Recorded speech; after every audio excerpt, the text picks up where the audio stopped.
કચ્છ મુસ્લિમ trust Shifa hospital બનાવી રહ્યું છે, પણ આની અંદર ઈલાજ તો બધાનો જ થવાનો છે ને. કોમી એકતાનું એક ઘર બનશે. સ્ટુડિયો ઓન વ્હીલ્સ પહોંચ્યું છે ભુજ, અને ભુજમાં એક ખૂબ ઉમદા કાર્ય થઈ રહ્યું છે. કચ્છ મુસ્લિમ શિફા હોસ્પિટલ બનવા જઈ રહ્યું છે. એમનું ટ્રસ્ટ છે, એમના ટ્રસ્ટીઓ આપણા સાથે છે, આદમ ચાકી સાહેબ, અને સાથે છે એડવોકેટ સાજિદભાઈ. મલ્ટી સ્પેશિયાલિટી એટલે બધા જ પ્રકારના વિભાગો અહીંયા રહેશે, બધા જ પ્રકારના સ્પેશિયલાઇઝ ડૉક્ટર્સ અહીંયા રહેશે. બધી કમ્પ્લીટ બધા વિભાગ રહેશે. એની શરૂઆત 5 થી 6 વિભાગથી કરવામાં આવશે, પણ જેમ ઓપીડી વધતા જશે 500-600 ઓપીડી સુધી પહોંચશું એટલે વિભાગ એમાં ઉમેરાતા જશે. ક્યારે આનું ઉદ્ઘાટન થશે, કઈ રીતે ઉદ્ઘાટનનો પ્લાન કર્યો છે? અમારે એવું છે કે 6 મહિનામાં હવે થઈ જાય એવી હવે ટ્રાય છે, જોઈએ છીએ, હજી કોઈ ફાઇનલ નથી. એમાં અમારી ટ્રસ્ટીઓ સાથે પણ મારી વાત થઈ હતી, બધાએ કીધું આ તો પીએમ સાહેબ અહીંયા આવશે, રેલવેનું લગભગ એ જ સમયમાં થશે, તો આપણે પીએમ સાહેબને પણ કહીશું ટેલિગ્રામથી, ભાઈ આવું જોઈએ, ત્યાં પણ કરતા જાઓ, એવી અમારી દિલની ઈચ્છા છે. હવે આમાં હજુ કેટલું ફંડ ખૂટે છે?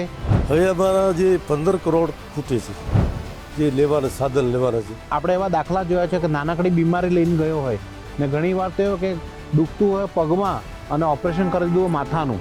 તો મોટોમાં મોટો હોસ્પિટલનો જે ફાયદો થશે ને, મોટામાં મોટો એ થશે કે બીજા હોસ્પિટલો ઉપર ઓટોમેટિક અંકુશ આવશે. જનભાગીદારીથી એક આખું મલ્ટી સ્પેશિયાલિટી હોસ્પિટલ ઊભું થઈ જાય છે. આ દાખલો નવો છે.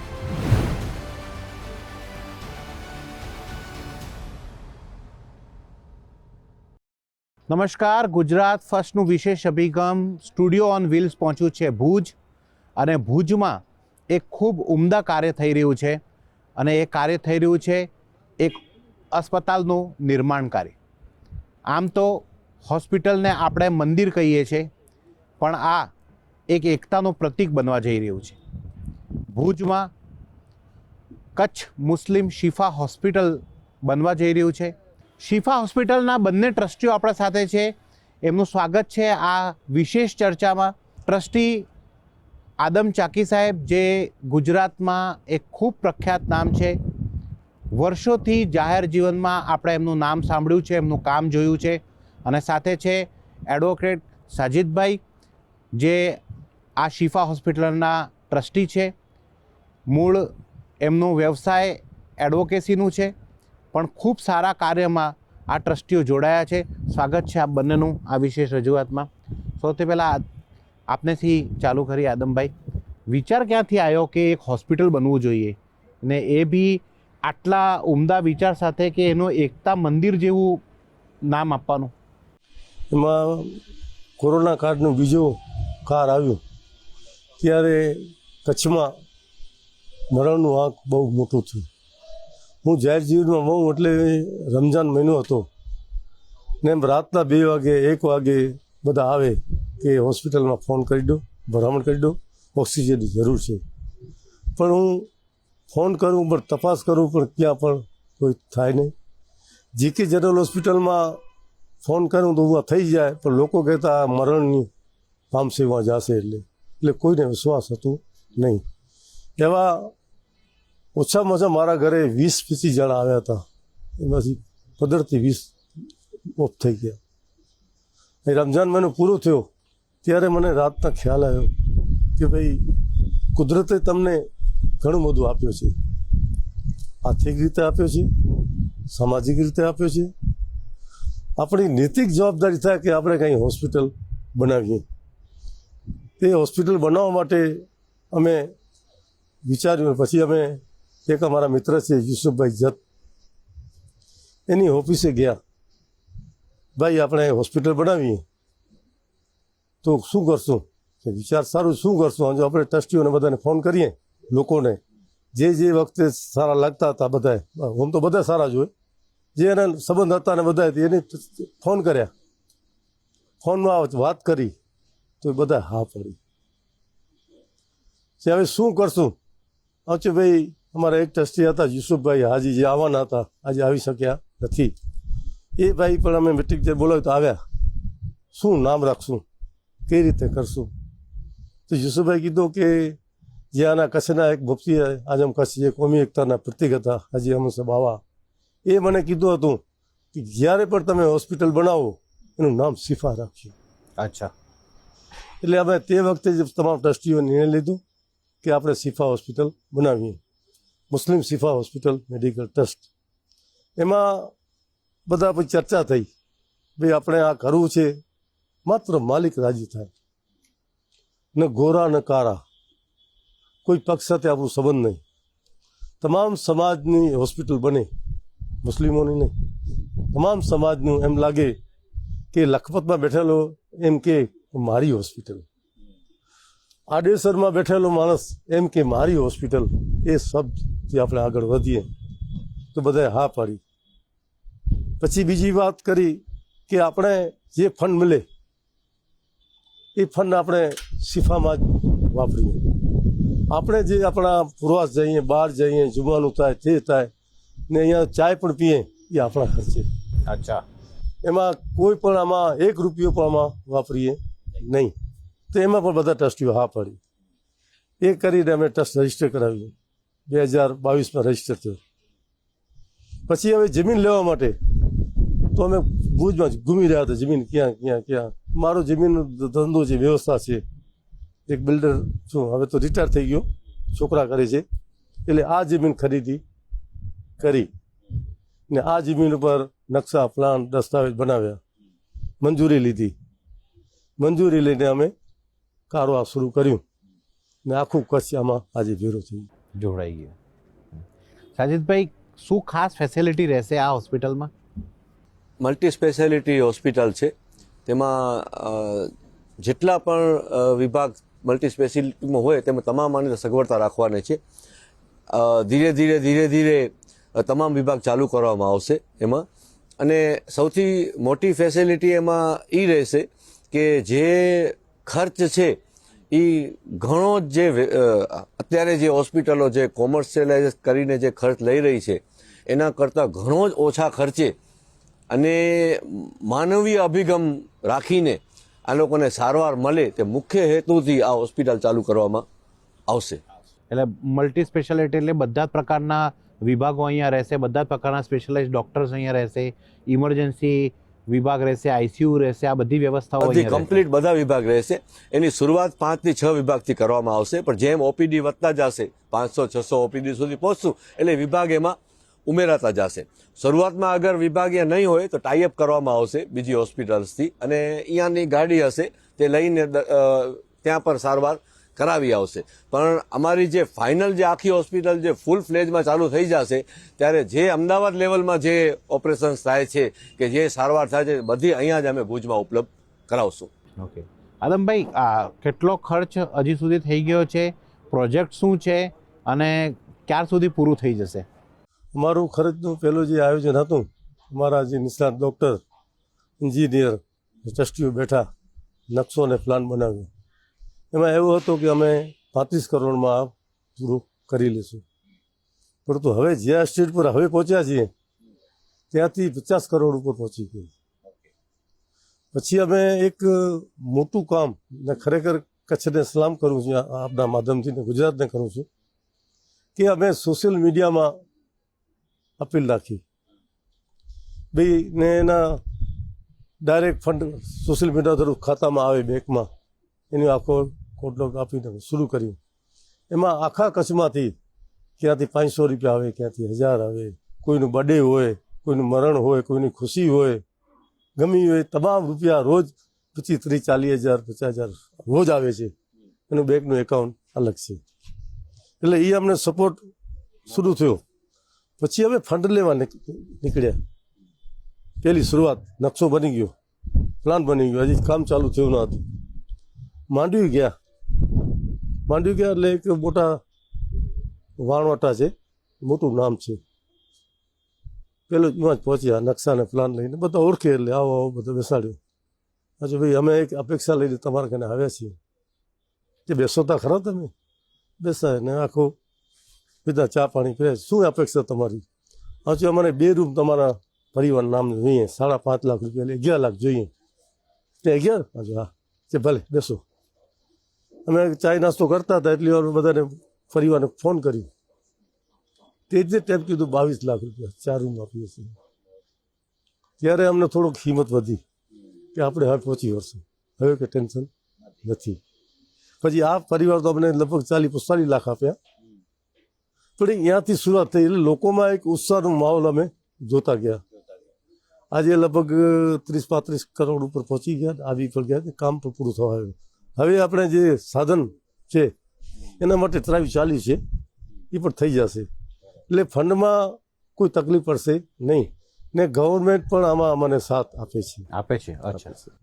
આમાં વહીવટતંત્ર છે એ પણ પૂરો સપોર્ટમાં છે. આજે શું છે કે વહીવટતંત્ર ન હોય તો ઘણી બધી તકલીફો ઊભી થાય. વહીવટતંત્ર છે. પછી અમારા તમામ ચૂંટાયેલા પ્રતિનિધિઓ 2 પાર્ટીના એના પણ આશીર્વાદ. અચ્છા. આમાં શું કામ કે એક વાત તો નક્કી હતી કે અમે આ પોલિટિકથી અલગ છે, રાજકીયથી આ પર રાખ્યો છે. ને આમાં અમારા બોર્ડમાં જે હતો એમાં ઠરાવ કર્યું કે ભાઈ રાજકીય માણસો ભલે આમાં બોર્ડમાં હોય પણ કોઈ લઈ ના આવે, કે સાહેબ હું બનાવું છું એ મનાય. નેતાશ્રી આવે તો એને સાલ ઉડાડી સન્માન કરી બધું આપણે કરશું, પણ લેવાની આવીને કોઈ એમ બતાવો એ નહીં. એ લોકોને ખબર પડે કે વાત તો બરાબર છે, છોકરા બધા લેવું પડશે, વડીલ લેવું પડશે, એ બાબતનો પ્રચાર થયો, એનો મોટો ફાયદો થયો છે. સજીતભાઈ, ટોટલ કેટલા બેડ હશે અંદર, કેટલા આઈસીયુ હશે, કેટલા ઓપરેશન થિયેટર હશે, કેટલા ડોક્ટર્સ તમે રાખવાનું વિચાર્યો છે? એટલે 100 બેડેડ હોસ્પિટલ આમ તો અમારી નેમ છે, ફૂલ ફ્લેજમાં ચાલુ થશે, 100 બેડેડ હોસ્પિટલ બનશે અને 35 ડૉક્ટર એમાં આવશે. હવે ઓપરેશન થિયેટર્સની વાત કરીએ તો એમાં 4 વિંગ્સમાં આપણે ટોટલી બનાવીએ છીએ. ગાયનેક વિભાગ આખો અલગ જ છે, એમાં બીજી કોઈને એન્ટ્રી નથી, એમાં 2 ઓપરેશન થિયેટર આવે છે. પછી આ અહીંયા જે છે ઇમરજન્સી વિભાગ છે, એમાં 1 ઓપરેશન થિયેટર આવે. 8 ઓપરેશન થિયેટર અને 1 મેગા સર્જરિકલ થિયેટર છે, એમાં આપણે 4 ને 4 8 ઉપર છે. એટલે એ રીતેનો આખો સેટ છે, પ્લાન છે. એમાં 35 એમાં અલગ રૂમ છે, સ્પેશિયસ રૂમ્સ અને સેમી સ્પેશિયલ રૂમ આપવામાં આવેલ છે અને 4 જનરલ બેડના વોર્ડ આપવામાં આવેલ છે. આને અંદર ભવિષ્યમાં મેડિકલ કોલેજ બી થઈ શકે છે? મેડિકલ કોલેજ એફિલિએટેડ કરી શકીએ છીએ. અમે આદમભાઈ એ જ ચર્ચા કરતા હતા. ઓલ વુમેન કોલેજ અમારો પહેલો નેમ છે કે અમે ચાલુ કરીએ ખાલી વુમેન્સ માટે, અને આયુષની પહેલાં અમે એમાં મંજૂરી લઈને આયુષ કોલેજ BAMS BHMS BUMSની અમે પહેલાં શરૂઆત કરીએ. એના માટે અમે જમીનનો પણ અત્યારે સર્ચ કરી રહ્યા છીએ અને ભવિષ્યનો અમારો પ્રોજેક્ટ છે કે પૂરા કચ્છની આપણી દીકરીઓ અલગ એકદમ સિક્યોર એન્વાયરમેન્ટમાં ભણી શકે એવું આપણે એક કરીએ, એ અમારો ભાવિ આયોજનમાં એના સાથે, આ હોસ્પિટલ એના સાથે એફિલિએટેડ થઈ જાય. આદમભાઈ, આ ભલે આ શિફા હોસ્પિટલ છે, કચ્છ મુસ્લિમ ટ્રસ્ટ શિફા હોસ્પિટલ બનાવી રહ્યું છે, પણ આને અંદર ઈલાજ તો બધાનો જ થવાનો છે ને? આખા સમાજનું. આજે તમે વાત કરી એમાં ખરેખર આપણે હવે રાતના ઊંઘ નથી આવતી કે નાના નાના માણસો. લખપત તાલુકો આપણે વાત કરું, લખપત તાલુકો એટલે સાવ સરહદી વિસ્તાર, ભુજથી પાકિસ્તાન એને ઉડું થાય. એવા એક નાની મેચ રાખવાનું આયોજન તમામ સમાજે એકતા ગ્રુપ થઈ નામ રાખ્યું. તેમાં પટેલ સમાજ, જૈન સમાજ, વોણા સમાજ, દલિત સમાજ છોકરા ભેગા થઈને આયોજન કર્યું કે આપણે એક માનવનું એકતા બની રહ્યો છે, તો આપણે શું કરી શકીએ. જે આપણે મેચ રમીએ એના પૈસા જે વધે એ આપણે આપશું. તે વખતે ભેગા થયા 2-4 દિવસમાં તો 4 લાખ થઈ ગયા. તો એ કીધું ભાઈ એટલા નહીં, હજી પણ આપણે રૂપિયાનું કંઈ કરીએ. તો એ થઈ ગયા 15. મને ફોન કર્યો કે ભાઈ 26 જાન્યુઆરીમાં તમારા હાથે ટોસ ચડાને તમે આવશો? આવીશ. હજુ શિફાનો તો અમે ગમે ત્યાં પહોંચી જઈએ.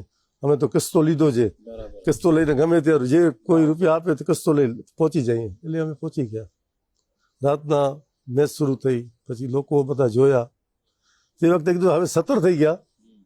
પછી એક પટેલ સમાજના એક બહુ બુઝુર્ગ હતા ને એને વર્ષોથી ઓળખું, એટલે હું જયાજી માતો ત્યાંથી ઓળખું ને મને ઓળખી કે આવો મારો હૈયો ફાટે છે, એટલે હવે કંઈ વધારે 25 જેવા કરો. તે 25 લાખની જાહેરાત કરી. હવે એ જવાબદારી કેટલી અમારી વધી ગઈ. બિલકુલ બિલકુલ. રૂપિયા નથી. હવે આ લોકોને આપણે કઈ રીતે ટ્રીટમેન્ટ આપશું, અહીંયા આવે તો એની કઈ સેવા કરશું. એટલે હવે અમને ચિંતા એ છે કે આ લોકોને કઈ રીતે સેવા કરશું.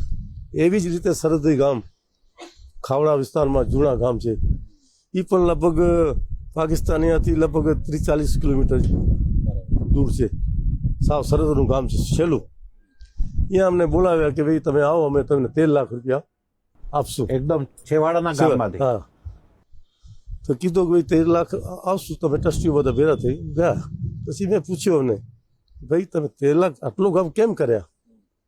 તો કીધું કે અહીંયા બકરી અમારી વધારે હોય છે, એ 50 બકરી ભેરી કરી, અચ્છા, 2 ગાય ભેરી કરી, એક મેનું પાડું એ ભેરું કર્યું, એ વેચ્યા હતા. એમાંથી લગભગ 10 લાખ આવ્યા. 3 લાખ રૂપિયા અમે બેઠા છીએ, એમાંથી બધું 10,000, 5,000, 2,000, 1,000 આપીને તમને 13 લાખ આપી દે. ત્યારે બધાને કીધું ટ્રસ્ટીઓને, જોવો છો ને આપણી નૈતિક જવાબદારી છે હવે કે આ લોકોને કઈ સેવા આપી શકશું. એટલે કોમી એકતાનું એક ઘર બનશે. ને આજે બીજી એક સરસ મજાની વાત કહું, ગુજરાતમાં ક્યાં નહીં, દેશની વાત નથી કરતો, આપણે નાના માણસ એટલે ગુજરાતની વાત કરીએ. ગુજરાતમાં એવું કોઈ પણ હોસ્પિટલ કોઈ એવી સંસ્થા નહીં હોય જેને મુસ્લિમ ચલાવે. મહાજન સમાજ 1,15 લાખ આપી દીધા છે. શું વાત કરો છો? ભાઈ આ 2500 અલગ, બરાબર. આજની તારીખમાં અમારા આવી ગયા છે. હા હા, 1,15 લાખ રૂપિયા મહાજન સમાજ આપે તો આ કચ્છ જ કરી શકે. બિલકુલ, આ કચ્છ જ કરી શકે છે. ગુજરાતનું કચ્છ આવું ઉદાહરણ ઊભું કરે તો આ પ્રેરણા સ્વરૂપ આખા દેશ માટે. બીજી એક વિશેષ કહું મુસ્લિમ સમાજ માટે કે આખા ગુજરાતમાં, આખા ઇન્ડિયામાં કેવું, એમાં મને વાંધો નથી કે અમારામાં ફરકાવાદ હોય, આ શિયા છે, આ એ છે, આ એ છે, આ છે. આ હોસ્પિટલમાં તમામ મસલકના લોકો એક ભેરા. પછી અમે જે પાયાવિધિ કરી એમાં ધરમપુર ઉપર 3 અમારા જે મેન ફરકા છે એ 3 ઉપર, અમે બધા નીચે. બરાબર. એટલે આવું ક્યાં થયું નથી. તમે ગુજરાતમાં તપાસ કરજો, ગુજરાતમાં તો કોઈ છે જ નહીં આવું. નથી. સાથે બેસી ન શકે, ના બેસી શકે. આપણે અહીં કચ્છમાં બેસાડ્યા છે. અને એ લોકોને રાજી કઈ રીતે કર્યા? પણ મારા બી સવાલ એ જ છે કે 3 આંખ એક સાથે કઈ રીતે આવ્યા? એને એક વાત તો ખબર છે, બનાવનાર કોણ છે, માણસની નીતિ શું છે, એ કરે છે, એ સાચો બોલે છે. આજે માણસોને વિશ્વાસ હોવો જોઈએ. અમે જે બોલીએ છીએ કરી બતાવીએ છીએ. જો એક વાત તો બધા જોઈ લીધી કે ટ્રસ્ટીઓ પોતાના ખર્ચે ફેરે છે. બિલકુલ. 1 રૂપિયો પણ અમે આમ વાપરતા નથી. એટલે એક તો એ વિશ્વાસ પહેલો આવી ગયો કે આ લોકો છે બરાબર, છે સાચા. જે આપણું મજહબ છે એ આપણા મંદિર મસ્જિદમાં ઘરમાં હોય, બહાર ન હોય. એ લોકોને લાગો કે આ કામ મોટું થાય છે ને કચ્છને જરૂર છે. કોરોના કાળ જોયો છે, માણસોને મળતા જોયા છે. એટલે બધાએ કીધું કે ના, આ વાતમાં આપણે ભેરા છીએ. પછી એનાથી વિશેષ કહું, તમે અમદાવાદ, રાજકોટ હશો તો આ મુસ્લિમ સમાજના નેતાઓ એકબીજામાં ટાટિયા ખેંચતા હોય. બિલકુલ. પણ અમારી ગૌરવ લઈએ છીએ, તમામ મુસ્લિમ સમાજના નેતાઓ એક સાથે છીએ, એક મંચ ઉપર. આમાં શિફામાં કોઈ પણ બોલે નહીં. વ્યક્તિગત આદમ ચાકીથી વાંધો કે પણ એ કામ સારું કરે છે. આ આદમભાઈ બરાબર છે, સાજિદભાઈ છે, ઠીક છે, હું પ્રશ્ન જે હશે પણ કામ સારું કરે છે. એટલે એ બેચ ઉપર તમામ મુસ્લિમ નેતાગીરી અમારી કચ્છની એક મંચ ઉપર છે. આજે શિફા નામ આપ્યું ને એના કારણે આ બધું થઈ રહ્યું છે એવું લાગે છે. આ શિફાનો મતલબ શું થાય છે? ક્યોર, સારવાર મળે. બીજો સરસ બધાની ચર્ચા કરી. શિફા જો નામ આપેલ છે એ કચ્છ એકના કોમી એકતાના પ્રતિક હતા. હવે ઓફ થઈ ગયા, હવે એનો પરિવાર છે. એનું આખું પરિવાર અમારી સાથે. બરાબર. એક જગ્યાએ ફંડ લેવા ગયા, બહુ મોટા શેઠ હતા અમારા ટ્રસ્ટી, 2-3 હું ના તો હાજર. હું ગયા કે વાત કરી કે ભાઈ તમે એટલા રૂપિયા આપો. જે બાબા સાહેબના પરિવાર શું છે એ અમારી સાથે છે. એને છોકરાઓને ફોન લગાવ્યો કે ભાઈ આ શિફાવાળા આવ્યા છે, તમે શું આમાં ઇન્વોલ્વ છે? આખો પરિવાર ઇન્વોલ્વ આપો તમે. 20 લાખ આપે. અરે પછી જે બીજા મસલકના લોકો છે, ઉલમે કરામ, એ બધા ભેરા. ત્રીજા મસલકના લોકો એ બધા ભેરા. ને આખું એનું જે એના અનુયા બધા ભેરા. એટલે એ એક કચ્છનું મુસ્લિમ સમાજ માટે ગૌરવ છે. આમ તો છે જ, ગુજરાતના કોમી એકતાનું પ્રતિક તો છે. સામે સામે એક વિશાલ જે આખા ગુજરાતના મુસ્લિમ વસતા હોય ને તેને માટે મિસાલ છે. સાચી વાત. કે હું નહીં, આપણે આ શબ્દ જે ઇન્સાનને જે તકલીફ આપે છે ને આખો વિવાદનું ઘર થાય છે હું નહીં આપણે. બિલકુલ સાજીદભાઈ, જન ભાગીદારી આ એક આખો વર્લ્ડ જ નવો આવ્યો છે કે લોકોને ભાગીદારીથી કંઈક ઉમદા કામ કરી બતાવવાનું આ એક ટ્રેન્ડ ચાલ્યો છે અત્યારે દેશમાં. આપણે જળ સંચયની વાત કરી, લોકો સફાઈની સ્વચ્છતા અભિયાનમાં જોડાય છે, આ બધું જન ભાગીદારીથી જ પોસિબલ છે. પણ જન ભાગીદારીથી એક આખું મલ્ટી સ્પેશિયાલિટી હોસ્પિટલ ઊભું થઈ જાય છે, આ દાખલો નવો છે. એટલે હવે લોકોને શિક્ષણ અને આરોગ્યમાં ખૂબ જ ઇન્ટરેસ્ટ છે, કારણ કે બે વસ્તુનો ધંધો થઈ ગયો છે. શિક્ષણનો ધંધો થઈ ગયો અને આરોગ્યનો ધંધો થઈ ગયો. ભૂકંપથી પહેલાં નહોતો. એ બે સેવાના માધ્યમ હતા. અમે પોતે પણ ભણ્યા છીએ, વધુમાં વધુ ફી મેં 40 રૂપિયા ખર્ચી છે. અગર ત્યારે મોંઘી સ્કૂલ હોત તો હું પણ આજે ક્યાંક એડવોકેટ ન હોત, બીજું કાંઈ મને મજૂરી કરતો હોત. તો અમારી પર પહેલેથી એમ જ નેમ હતી કે આને પાછો આપણે સેવાકીય ક્ષેત્રમાં લઈ આવીએ. તો પબ્લિક હવે જે યંગ છોકરાઓ છે એ લોકો હવે એમ ઈચ્છે છે કે આ પ્રાઇવેટાઇઝેશનને લીધે છોકરાને ભણાવવો બહુ મોંઘું થઈ ગયું છે, એમનો ઇલાજ કરાવવો બહુ મોંઘું થઈ ગયું છે. તો એવું આપણે કાંઈ કોન્સેપ્ટ ઊભું કરીએ કે ફરી સેવાના માધ્યમમાં આ બે વસ્તુ ખાસ આવી જાય. અમારા મુસ્લિમ સમાજમાં યંગ જે જનરેશન છે એમાં ખાસ કરીને મુહિમ ચાલી રહી છે હવે કે આપ એવી સ્કૂલ્સ ચાલુ કરીએ, હોસ્પિટલ્સ ચાલુ કરીએ, આપણે એવા રહેવાના જગ્યાઓ આપણે ચાલુ કરીએ જે ખરેખર સેવાનો માધ્યમ જ્યાં થાય. આપણે પક્ષીઓ માટે ચબૂતરા બનાવીએ, ગાયો માટે બનાવીએ, આખો સેવાનો માધ્યમ એ તરફ હવે યંગ બ્લડ જઈ રહ્યો છે. હવે દુનિયા એક મોબાઈલમાં આવી ગઈ છે. લોકોને હવે બધું જ્ઞાન થઈ ગયું છે કે નેતાઓ આપણો ફાયદો લઈ રહ્યા છે, હિન્દુ મુસ્લિમ કરીને જે કરી રહ્યા છે પોતાની સીટ્સ માટે કરી રહ્યા છે. પણ સામાન્ય માણસ એમાં પીસાઈ રહ્યો છે. ખરેખર મધ્યમ વર્ગનો માણસ ગરીબ સાવ નથી પીસાતો ને સાવ અમીર નથી પીસાઈ રહ્યો, પણ મધ્યમ વર્ગ ખરેખર હવે આમાં બે છેરા ભેગા કરવામાં જ આખી જિંદગી નીકળી જાય છે. તો ખાસ કરીને એને આપણે આરોગ્ય ને શિક્ષણને આપણે એફોર્ડેબલ બનાવી નાખીએ તે માટે ખાસ હવે જાગૃતિ આવી રહી છે. આ કોઈ પણ હવે લોન્ચ થશે વસ્તુ આ બે ના તો સક્સેસ જ થવાની જ, કારણ કે જનરલ પબ્લિક એમાં સાથે છે. જે આદમભાઈએ જે સોશિયલ મીડિયાની વાત કરી એમાં બર્થડે હોય કે કોઈ ગાડી લીધી હોય, રોજ 40 થી 50 હજાર રૂપિયા રોજ અમને આવે છે. એ રૂપિયા કેવા છે, કોઈ 200 નાખ્યા ને કોઈ 500 નાખ્યા, પણ જનરલ આખી એમાં કચ્છ એમાં ભાગીદાર બન્યો છે. એટલે એક સારો એક ઉદાહરણ એક શિફા હોસ્પિટલ પૂરું પાડશે. આદમભાઈ, જ્યારે આપણે ઈદ આવે છે, ઈદમાં બધા ઈદી આપવાને બી રિવાજ હોય છે, એવા કોઈ દાખલા આવ્યા છે કે છોકરાઓ ઈદી આપી દીધી હોય તમને હોસ્પિટલ માટે? મને ખરેખર ગૌરવ થાય છે ને વળી વાત મને ટેન્શનની આવી જાય છે કે આપણે શું કરશું.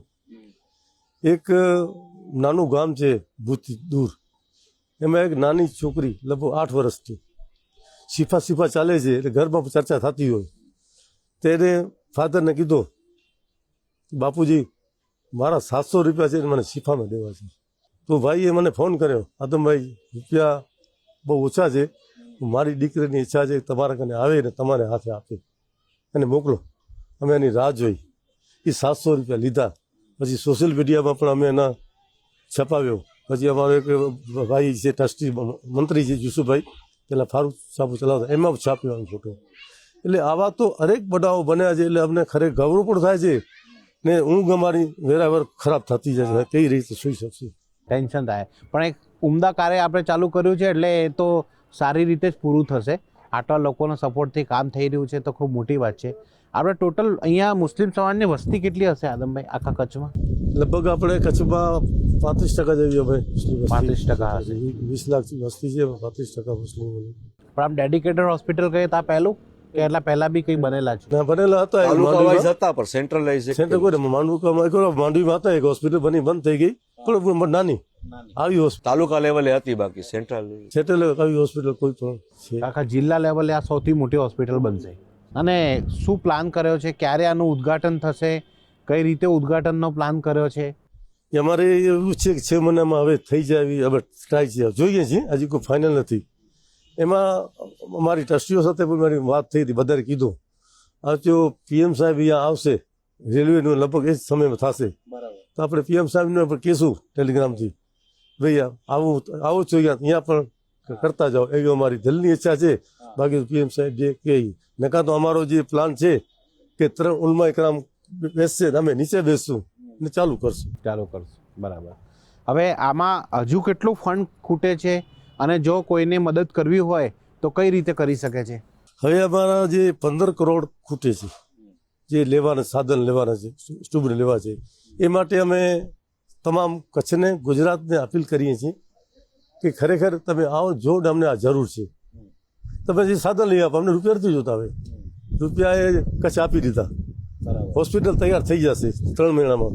પછી 3 મહિના પછી જે સ્ટુબ લેવાના છે એ અમે અપીલ કરીએ છીએ. અને અહીંયા પણ જે કંપનીઓ છે એની સાથે પણ અમે તો શિફાના ફકીર છીએ. વાટકો લઈ ગમે તે પહોંચી જઈએ. બરાબર. સારું કોઈ સેટ જોઈએ તો પહોંચી જઈએ હા, કે ભાઈ કઈ આપો. આપણે માટે આપણું, લોકો માટે, આપણા માટે શરમ થાય આપણે, પણ લોકો માટે તમે પહોંચી જઈએ તો આખા ગુજરાતને, તમામ સમાજને કે એક માનવ એકતાનું વિશાલ બની રહી છે. તો આખું ગુજરાત પણ અહીંયા જોઈ ને આવે, ફૂલની પાંખડી આપે. જેમ અમારો એક મિશન પૂરું થયું કે લખપતમાં બેસેલો એમ કે મારી હોસ્પિટલ છે, ભરતી કહે છે તીર, અહીંયા આપણે વાગડમાં આડીસરમાં કહે છે મારી હોસ્પિટલ છે. તો ગુજરાતને અપીલ કરું છું, તમે પણ આપો, તમે પીઓ. અમારી ગુજરાતની હોસ્પિટલ છે, એ ગુજરાતનું ગૌરવ ઊભો થાય, એ અમે ઈચ્છા છીએ. સંપર્ક કઈ રીતે કરવાનો આપનો? સંપર્કમાં ઘાટા પર માણસો મને ઓળખે છે. બરાબર. પછી સોશિયલ મીડિયામાં ઘણું બધું આવે છે, બધાને ખબર પણ છે ને મને અભિનંદન પણ આવે છે. ઘણા બધા નેતાઓ પણ અભિનંદન આપે છે ને સારા ઉદ્યોગપતિ આપે છે. એને પણ કહું આપો, જે આપશું. મારા ઘરે ફોન આવે એટલે હું તો હાથમાં માંગી લઉં, મને જરા શરમ ના આવે. અમારા એક યુસુફભાઈ જે સેક્રેટરી છે, એકવાર મને કીધો, હા તો ભાઈ તમે માંગવાની કરો છો ને, તમને કોઈ બોલાવશે નહીં, ન બોલાવે વાંધો નહીં. મને વાત કરે એટલે એક જ વાત કરો, રૂપિયા આપો. એટલે મજાક પણ કરતા હોય. સારા કાર્ય માટે તો માંગવું જ જોઈએ, એમાં કોઈ બહેમત નથી. હવે જ્યારે આ બની જશે, બધા કરશો, એના બાદ એક રિકરિંગ કોસ્ટ મોટી હોય છે હોસ્પિટલમાં, ખાસ કરીને બધા ડૉક્ટર્સના પગાર, નર્સિંગના પગાર, દવાઓના, ફાર્મેસી બહુ મોટી વસ્તુ છે. તો આ રીતનો શું પ્લાન કર્યો છે? કઈ રીતે એને આપ સસ્ટેન કરશો? તમે વાત કરી, સરસ કરી. જે મેડિકલ સ્ટોર છે તે બહુ મોટું આવકનું સાધન છે, સૌથી મોટો એ જ છે. અમારા કને નામ નહીં લઉં, આવ્યા હતા, જોઈ ગયા, મને કીધું ભાઈ રૂપિયાની જરૂર છે ભાઈ, ત્યાં મેડિકલ ચલાવવા માટે મને આપી દો, જ્યાં સુધી શિફા લે ત્યાં સુધી તમે 10 કરોડ આપો. ઓહો. આજે મારા ભાઈ, આ હોસ્પિટલ સામાન્ય માણસોની છે.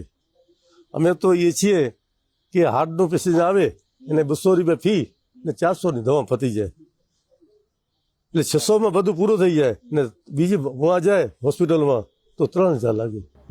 400 રૂપિયા ફી લે ને 2600ની દવા લખી આપે.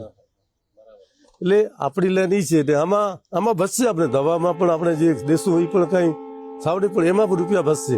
બરાબર. પછી આમાં હોસ્પિટલોમાં ખર્ચા મોટા હોય છે. બેંક લોન લેતા હોય, આ લોન લેતા હોય, આ લોન હપ્તા ભરવા હોય, એ હપ્તા ભરવા હોય. પછી ડૉક્ટર ભણીને આવ્યો હોય, એ કરોડો ખર્ચીને આવ્યો હોય, એને કાઢવા હોય. અહીંયા તો કાંઈ છે નહીં. આ બધા લોકોના પૈસા છે, કાંઈ ભરવાનું નથી. બરાબર.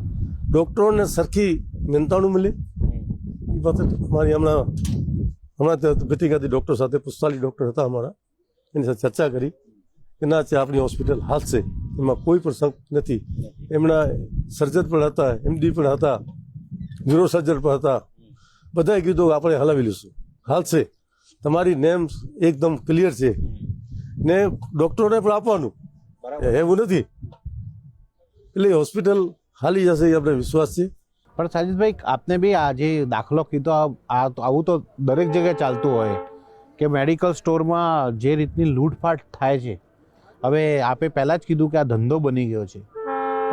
તમને નથી લાગતું કે આ ક્યાંક ને ક્યાંક આમના ઉપર અંકુશ આવવું જોઈએ? કારણ કે સામાન્ય વ્યક્તિ નાનકડી, આપણે એવા દાખલા જોયા છે કે નાનકડી બીમારી લઈને ગયો હોય ને ઘણી વાર તો એવું કે દુખતું હોય પગમાં અને ઓપરેશન કરી દીધું માથાનું. આવા દાખલા બી સામે આવ્યા છે. મોટોમાં મોટો હોસ્પિટલનો જે ફાયદો થશે ને, મોટામાં મોટો એ થશે કે બીજા હોસ્પિટલો ઉપર ઓટોમેટિક અંકુશ આવશે.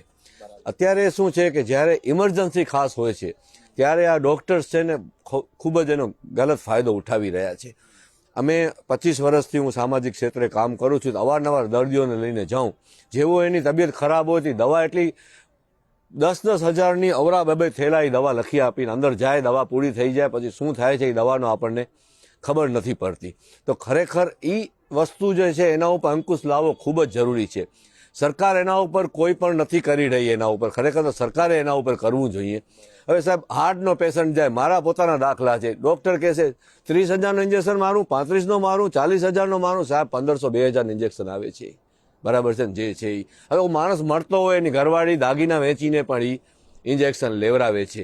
હવે આ ડૉક્ટરો જે કરોડ 1.5 કરોડ આપીને ભણીને એ રૂપિયા આપીને ભણે છે એ વસૂલ કરવા માટે બેસી જાય છે. હવે આ ખરેખર આ હોસ્પિટલ અમે એટલી પારદર્શક બનાવશું ને બધી અમે જનરલ કરશું. આનો ખર્ચો આટલો થાય છે, આની કોસ્ટ આટલી છે, અમે એના ઉપર 10% દવામાં ચરાવીને બાકી તમને આપીએ છીએ. એટલે બીજી હોસ્પિટલો ઉપર એમાં ઓટોમેટિક અંકુશ આવશે. પબ્લિક એને પૂછતી થઈ જશે કે આ સર્જરી કરાવી તે એને આટલો ખર્ચો સીપવામાં આવે છે. એ અમારા કને નહીં આવે ને તો પણ એને ખબર પડશે કે એનો ખર્ચો એટલો જ આવે છે. એટલે ખાસ અમારી નેમ એ છે કે મેડિકલને પારદર્શક બનાવવો. આદમભાઈ, આમ તો ઓલા પ્રાઇવેટ પ્લેયર તમારા દુશ્મન થઈ જશે હવે. એમાં દુશ્મન તો ન થાય, એ પણ જોઈએ છે કે એનું નીતિ સાફ છે. આપણે કોઈને વૃદ્ધિ નથી, કોઈના પ્રાઇવેટ ડૉક્ટર કોઈના વૃદ્ધ નથી. મારી એક થોડીક છે ઈચ્છા કે અમારી જીકે જનરલ હોસ્પિટલ છે એને નુકસાન થશે. वो છે પ્રાઇવેટ પણ ઓમ સરકારની, એમાં મેં ઘણી બધી લડાઈ લડી છે. અચ્છા. એમાં અમે હાઈકોર્ટ સુપ્રીમ સુધી ગયેલ છે, પણ એમાં કંઈ સુધારો થયો નહીં. હવે જે જીકે જનરલ હોસ્પિટલમાં દર્દીઓ છે રોજના 500-1000 જાય છે, બધા અહીંયા આવશે. સાચી વાત. બાકી જે પ્રાઇવેટવાળા છે એમાં કંઈ એટલો ફરક પડશે નહીં. ને મારું કોઈ આ લોકો સાથે છે પણ નહીં. એ પણ સમજે છે કે આદમભાઈની લેન્ડ ક્લિયર છે, માલિક રાજી થાય તે માટે કરે છે. આપણે કોઈ દુશ્મન ક્યારે થાય કે વ્યક્તિગત કોઈને આપણે ટાર્ગેટ કરતા હોઈએ. આપણું ટાર્ગેટ વ્યક્તિગત કોઈનું પણ નથી. ખૂબ ખૂબ ધન્યવાદ આદમભાઈ, સાજિદભાઈ, આપનું ખૂબ સારું કાર્ય થઈ રહ્યું છે શિફા હોસ્પિટલનું. અને જેમ એમને અપીલ કરી હું બી આપને અપીલ કરું છું કે જે બી વ્યક્તિ આ આરોગ્યના ક્ષેત્રમાં કોઈ બી એમને દાન કરવું હોય, કોઈ બી એમને હિસ્સો આપણો આપવાનો હોય તો આવા નેક કાર્યમાં આપવો જોઈએ. અને આ એક પ્રેરણા સ્વરૂપ એકતાનું પ્રતીક બને છે. દરેક જગ્યા ઉપર જન ભાગીદારીથી જો આવા હોસ્પિટલને સાથે સાથે આવી નીતિ સાથેના હોસ્પિટલ જો બને, મૌલિકતા સાથેના હોસ્પિટલ બને, ટ્રાન્સપરન્સી પારદર્શિકતા સાથે હોસ્પિટલ બને, તો એક વાત નક્કી છે કે કોઈ વ્યક્તિ ગુજરાતનો એવો વ્યક્તિ ના હોય જે ઈલાજ વગર એનો દમ નીકળી જાય, કે એવો કોઈ ગરીબ વ્યક્તિ એમ ના વિચારે કે મારે હોસ્પિટલ નથી જવું કેમ કે મારા પાસે પૈસા નથી. આ એક નેક કાર્ય થઈ રહ્યું છે ને બધા નેક કાર્ય માટે આપને અભિનંદન બી આપી રહ્યા છે. અને સાથે સાથે લોકોને અપીલ કરી રહ્યા છે કે આમાં તમે જેટલી મદદ કરી શકો છો એટલી કરવી જોઈએ. અને એના માટે આદમ ચાકી સાહેબનો તમે સંપર્ક કરી શકો છો. ખૂબ મોટું નામ છે, લોકો એમને ઓળખે છે.